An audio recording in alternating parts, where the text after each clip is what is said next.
Australian sibling singer-songwriters Belle Roscoe. It's not the sexiest car. Duran Duran lead guitarist Don Brown. Turned it into a rally car. And 80s duo Go West. You're too busy being a rock star. We'll start by finding out what our stars think about cars in general.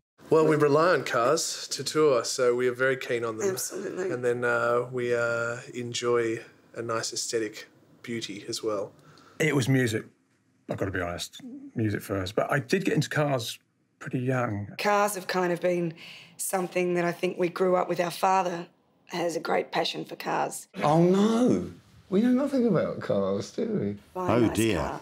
So it was that was something that we grew up with, recognising that Dad had done well. I drove when I lived in California. Yeah, finally got my driver's licence there. And tricycle. Yeah. And bought a new car, which felt great as I drove it at 8 miles an hour off the showroom floor. One of his great dreams was as soon as he could kind of get enough money, he'd buy a nice car. OK, so let's hear about those precious first cars. A Toyota Camry. V6. For the glamour. For the glamour. Shiny black leather interior, yeah, I know. Not very poncy. It had a shiny black leather interior? No, it was shiny and black and had a leather interior, yeah. Okay. My first car was a Triumph Dolomite. I think the first one that I remember was the Volvo, actually. I was 19 and it was, it was a bit of a banger, but it was I thought it was a fairly classy banger. It was the first new car he'd ever bought. Yeah. Yeah. And it was it's not the sexiest car. No, it was all right. Leatherette. It was fairly sexy. No expense.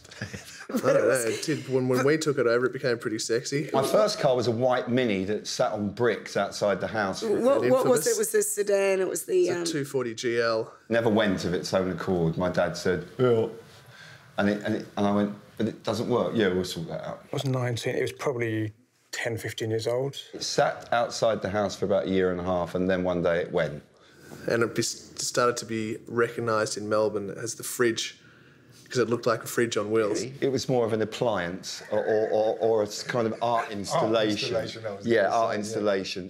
It was like a big white tank. And we bought it off our parents. Fantastic experience with a friend down in South Wales where we basically turned it into a rally car. Dad would buy the car, hand it down to Mum, and Mum would release it to us when we were old enough. So we sort of had the Volvo. That was our training wheels as a car. I knew it comes to the end of its life.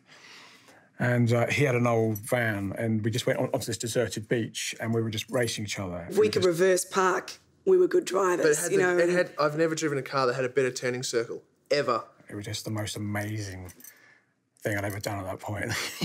Totally reckless, irresponsible, crazy, but, we were slamming into each other. It's like being at the fun fair. You could pull the middle back seat down, and it had the whole thing was open to the boot, so you could literally, it was built for skis, but we were able to put our surfboards through the boot into the middle.